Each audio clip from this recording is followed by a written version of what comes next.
Ladies and gentlemen, welcome back to Lucore Automotive.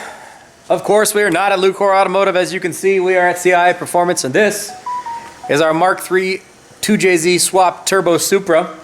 It is over here for a dyno day, which we did show you a dyno day video not that long ago. That was actually a really long time ago. Unfortunately, this car couldn't finish getting dyno because we had some problems, which you hopefully saw in the video previous to this on this exact same playlist. So today, we're finally going to get to dyno this thing and see what it can actually make, get everything finished off. We're not shooting for the moon here, but we're going to make it good. And we're going to walk you through the whole process, show you what we got going on here, and of course show you some dyno pulls. So if you're interested, stick around.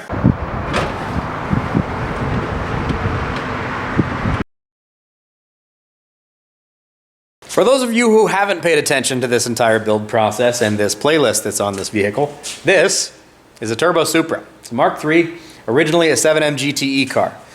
It is an original turbo car. It is a 5-speed manual transmission, R154, has the same original factory 373 rear end in the back. Basically, that is not a 7M GTE. The rest of it's still original Supra. This is a 2JZ GTE out of a Aristo, JDM import motor. It had been sitting around for quite a long time, and it was in various pieces of disassembled. Essentially, the motor was basically just sitting in between the frame rails, and nothing was hooked up. No wiring, no nothing. So it came to us a complete basket case. We have since then built this entire car and then taken it apart a couple of times. So we had this thing over here at MKIII Performance a few months back, and it was running well, but it kept falling on its face on the top end, and it wasn't making as much power as we expected it would make. We had sent off the turbos to get rebuilt at Driftmotion. Now let me talk to you about that for a moment. The stock turbos that come on this are pretty capable. The problem we were running into, or I guess before we ran into a problem situation, was we didn't want to run old turbos that have been sitting around and had God only know what's in them on a motor that we also didn't really know what the health of it was. You're asking for too many risks there. So the thought process was send the turbos off to Driftmotion, have them gone through, cleaned, rebuilt, sent back to us. So we went through that process over the summer, sent them out, got them back, put the car together, drove it around. It was great. Got to the dyno, blah, blah, blah, did its thing. Great. Now, didn't make the power we expected it to make. And as I said, it kept on falling on its face. So unfortunately, we discovered that the rear turbo was huffed. It had eaten some material through the bearings and essentially was not functioning with the rear turbo. And once we disassembled it all, we actually even found out that the front turbo was also in trouble and was seeing the same wear on the shaft of the turbo. So turbos went back out to get rebuilt and are now back and reassembled. Since we have had this, we also did simplify a few things as far as the vacuum lines go. We have also done a much upgraded heat dissipation technique here on the twin turbos. So they both have turbo blankets wrapped on them. They both have shields that we've custom made on them, which should alleviate some of the extra heat that's underneath the hood of this thing, because it does create a ton of heat.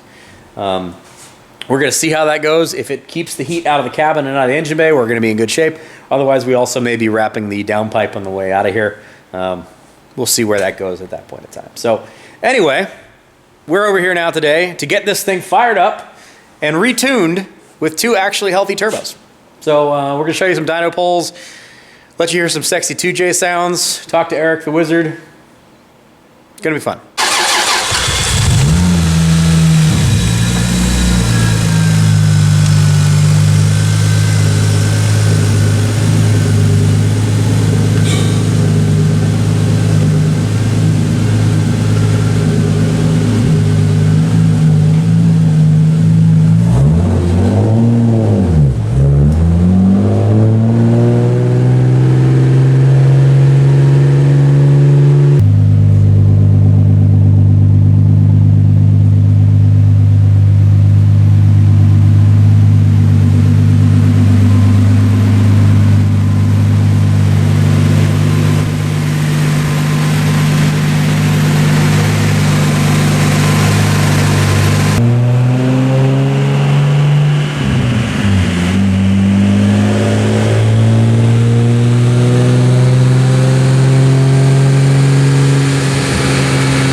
We've said this in a whole lot of videos, and I'm going to say it again right now.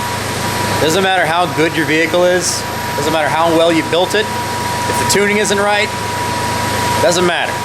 So one of the reasons we have this vehicle over here is because Eric, the gentleman you see in the car right there, is a tuner that we 100% trust. Everything we build, he tunes.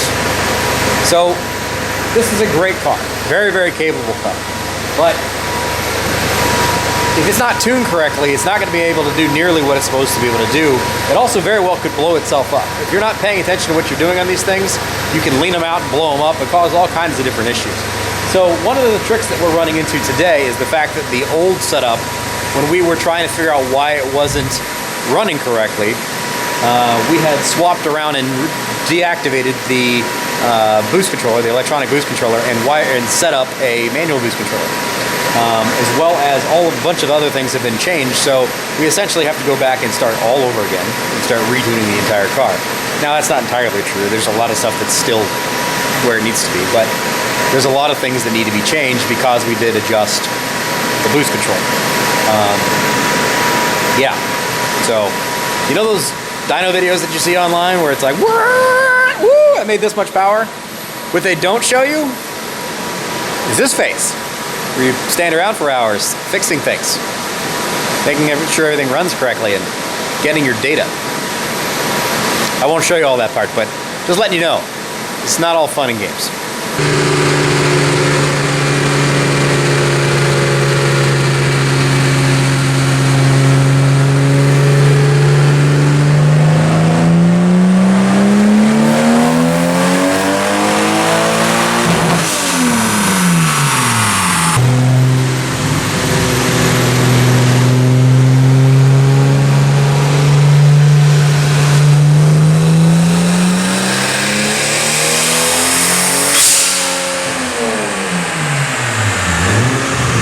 Well, we are making good power. We're making more power than we made before when the turbos were misbehaving on less boost, so that's a good thing.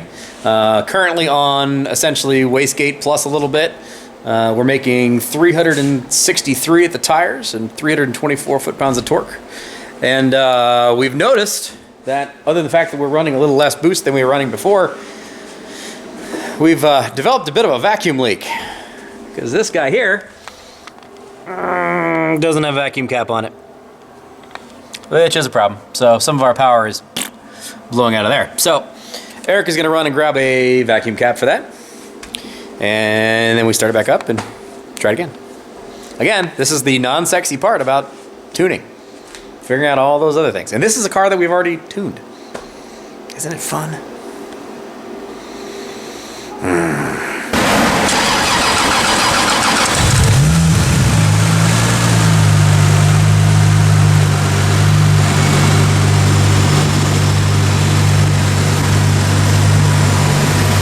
So, boost leak fixed. Let's try this again.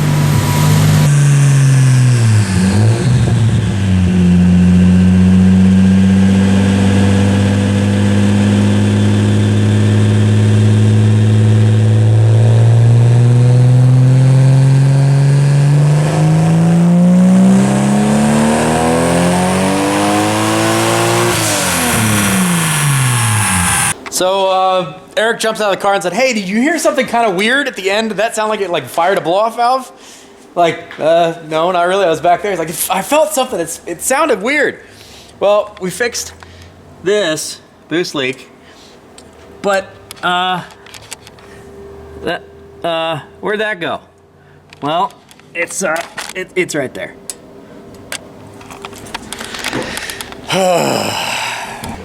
So, hey Eric, how are we fixing this? Zip ties. Because race car.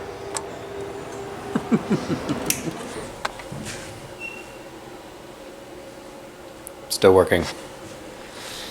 Remember those dyno videos I just talked about? They're super exciting to watch. Got here just a little after 10. This is the stuff you don't see.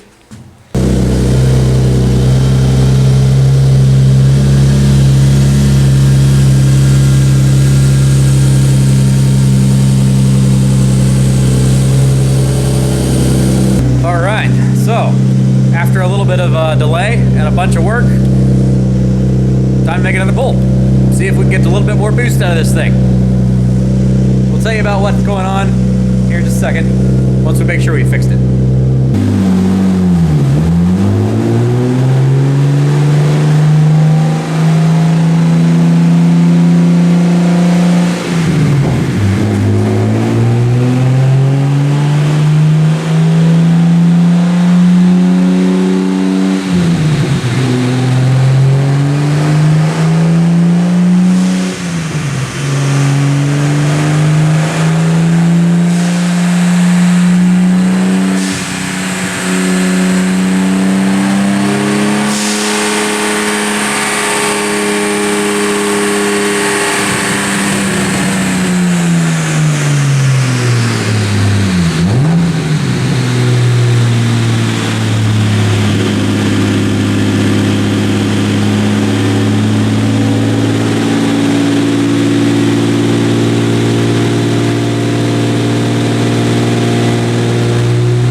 That's a 10-pound boost pull, 313 horsepower.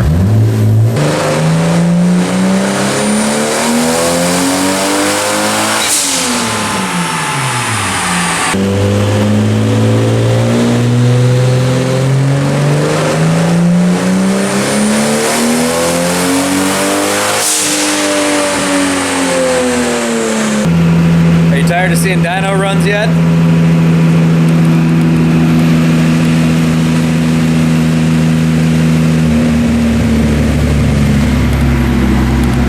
Run number 17.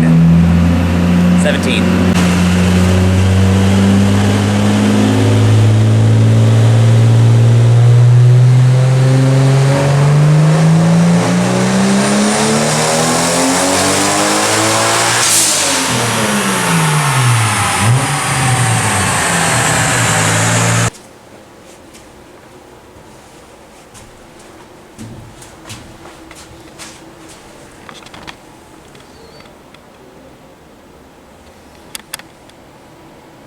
It's 550.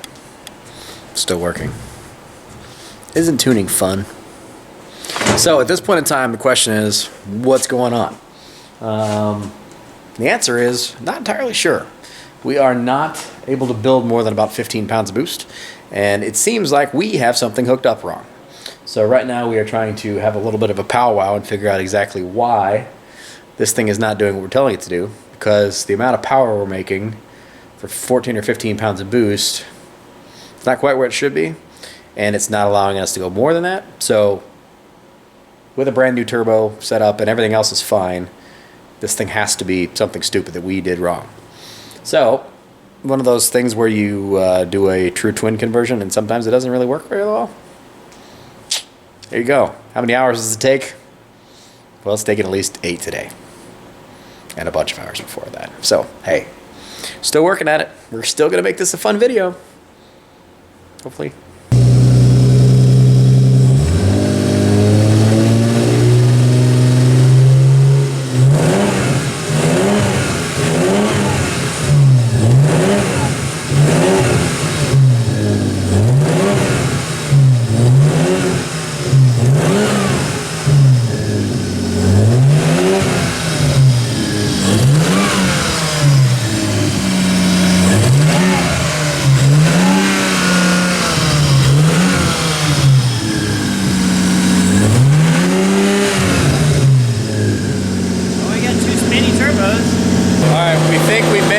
Our issue.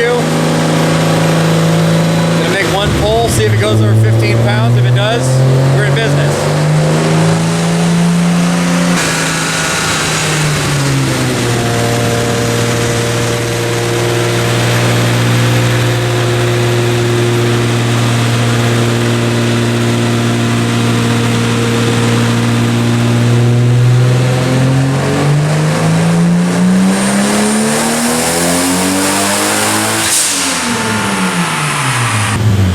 I think we might have got it. Let's give it a try. Time to start moving the boost up.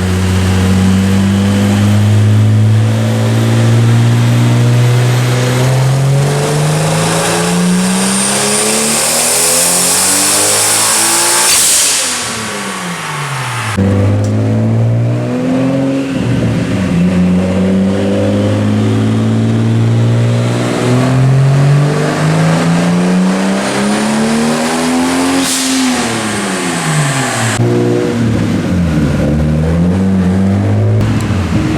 as you can see, we're still tuning this thing. We're still running into our issue. Checked everything, we've tried every trick in the book. So now we're gonna try a little bit of a dirty trick. We'll see if it works.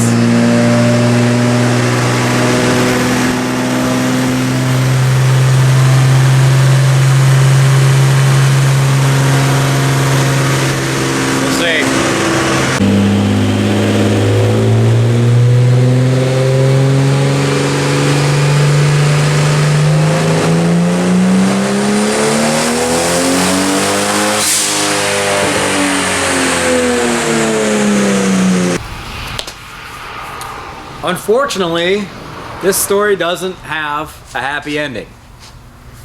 Yet. We've thrown everything we can at this thing, and it refuses to behave the way we think it should. We're kind of at a loss, unfortunately. Let me explain to you what we feel is going on, and you, with all of your knowledge on the internet, can help us. So, we have changed everything we can change as far as vacuum lines go and boost controllers go. We've changed everything we possibly can. There are a number of actuators that are on this thing that control valves in the intake as well as valves in the exhaust. The ones that have been gutted are the top one that runs across the intake, the bottom one that's in the what would essentially be like the bottom of the exhaust manifold or downpipe. The one that's in between the turbos is hooked up, so it does actuate. We can put pressure to it, and you can see that rod actually actuate that piece there. And then we've got the one that's hooked up for the pressure tap on the front turbo. It holds 15 pounds of boost. It's reading 15 pounds of boost on the gauge. It reads 15 pounds of boost digitally, but it's running out of breath. What we feel like we are feeling is it's one turbo that's working its ass off to feed pressure and fill all of those cylinders. So essentially you have 1.5 liters of turbo trying to fill 3 liters of space, if that makes sense. Because it comes in and it gets peak power and then it literally just falls right back off. Like it just can't feed enough power for all of those cylinders. So unfortunately, there's only a couple of things we can test. We've tested the front turbo and we can test that it is pushing very, very strong. It's doing exactly what we want it to do.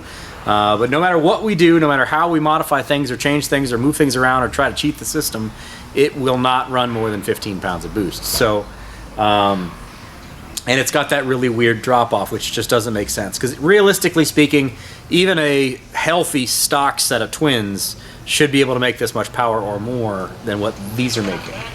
So something else is really not really quite working. So we're gonna take it back apart again. Unfortunately, that means yeah, we gotta take it back apart again.